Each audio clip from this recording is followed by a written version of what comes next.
ಸಾರ್ವಜನಿಕರು ಸರ್ಕಾರಿ ಕಚೇರಿಗಳಿಗೆ ತಮ್ಮ ಕೆಲಸ ಕಾರ್ಯಗಳನ್ನು ಹರಸಿ ಬಂದಾಗ ಅಧಿಕಾರಿಗಳು ಸೂಕ್ತ ರೀತಿಯಲ್ಲಿ ಸ್ಪಂದಿಸಿ ಚುರುಕಾಗಿ ಕೆಲಸಗಳನ್ನು ಮಾಡಿಕೊಟ್ಟಲ್ಲಿ ಯಾವುದೇ ಸಮಸ್ಯೆಗಳು ಉಂಟಾಗುವುದಿಲ್ಲ ಎಂದು ಮಹಿಳಾ ಮತ್ತು ಮಕ್ಕಳ ಅಭಿವೃದ್ಧಿ ಇಲಾಖೆ ಸಚಿವರು ಹಾಗೂ ಜಿಲ್ಲಾ ಉಸ್ತುವಾರಿ ಸಚಿವರೂ ಆದ ಲಕ್ಷ್ಮೀ ಹೆಬ್ಬಾಳ್ಕರ್ ಹೇಳಿದ್ದಾರೆ. ಉಡುಪಿ ಜಿಲ್ಲಾ ಪಂಚಾಯತ್ ವಿಎಸ್ ಆಚಾರ್ಯ ಸಭಾಂಗಣದಲ್ಲಿ ನಡೆದ ತ್ರೈಮಾಸಿಕ ಕೆಡಿಪಿ ಸಭೆಯ ಅಧ್ಯಕ್ಷತೆ ವಹಿಸಿ ಮಾತನಾಡಿದ ಅವರು, ಪ್ರಸ್ತುತ ಸಾಲಿನಲ್ಲಿ ವಾಡಿಕೆಗಿಂತ ಶೇಕಡಾ 17ರಷ್ಟು ಹೆಚ್ಚು ಮಳೆಯಾಗಿದೆ. ಹೆಚ್ಚಿನ ಮಳೆಯಿಂದಾಗಿ ಬೆಳೆ ಹಾನಿ, ಮೂಲಭೂತ ಸೌಕರ್ಯಗಳಾದ ರಸ್ತೆ, ಸರ್ಕಾರಿ ಕಟ್ಟಡಗಳು, ಸೇತುವೆ ಸೇರಿದಂತೆ ಮತ್ತಿತರ ಆಸ್ತಿ-ಪಾಸ್ತಿಗಳಿಗೆ ಹಾನಿ ಉಂಟಾಗಿದೆ ಎಂದರು. ಇನ್ನು ಇದೇ ಸಭೆಯಲ್ಲಿ ಶಾಸಕರು ಹೆಚ್ಚುವರಿ ಹಾಸ್ಟೆಲ್ಗಳನ್ನು ತೆರೆಯುವ ಬಗ್ಗೆ ಸಚಿವರಿಗೆ ಮನವಿಯನ್ನ ಮಾಡಿದ್ರು. ಬೇರೆದಿರ್ಲಿ ಅಥವಾ ನಮ್ದಿರ್ಲಿ, ಇದು ನಿರಂತರವಾದಂತ ಸಮಸ್ಯೆ. ಈಗ 10 ವರ್ಷ 15 ವರ್ಷದ ಹಿಂದೆ ಹೋಲಿಸಿದ್ರೆ ನಕ್ಸಲೈಟ್ ಸಮಸ್ಯೆ ಅಷ್ಟು ನಮ್ಮ ರಾಜ್ಯದಲ್ಲಿ ಇಲ್ಲ, ಕಾಣಿಸ್ತಾ ಇಲ್ಲ.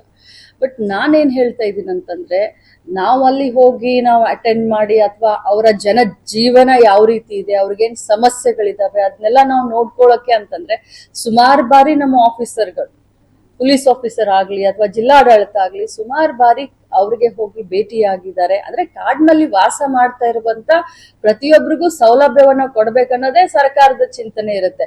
ಬಟ್ ನೀವು ಕೇಳ್ತಿರೋ ಪ್ರಶ್ನೆಗೆ ಉತ್ತರ ನಾನು ಏನ್ ಹೇಳ್ಬೇಕು ಅಂತಾನೆ ಒಮ್ಮೊಮ್ಮೆ ನಮ್ಗೆ ಕಷ್ಟ ಆಗುತ್ತೆ. ಯಾಕಂತಂದ್ರೆ 2-3 ಜನ ಇರ್ತಾರೆ, 10 ಕಿಲೋಮೀಟರ್ ಒಳಗಡೆ ಅರಣ್ಯ ಪ್ರದೇಶದಲ್ಲಿ ಇರ್ತಾರೆ. ಅಲ್ಲಿ ನಮ್ಗೆ ಕರೆಂಟ್ ಕೊಡ್ಲಿಕ್ಕೆ ಬರೋದಿಲ್ಲ, ರಸ್ತೆಯನ್ನ ಮಾಡ್ಲಿಕ್ಕೆ ಕೊಡೋದಿಲ್ಲ, ಸರ್ಕಾರದ ಅನ್ಯ ಸೌಲಭ್ಯಗಳನ್ನ ಮಾಡ್ಲಿಕ್ಕೆ ಕೊಡೋದಿಲ್ಲ. ಸರ್ಕಾರದಲ್ಲಿ ಅಥವಾ ಫಾರೆಸ್ಟ್ ಮಿನಿಸ್ಟ್ರಿನಲ್ಲಿ ಅನೇಕ ಸೌಲಭ್ಯಗಳಿದಾವೆ.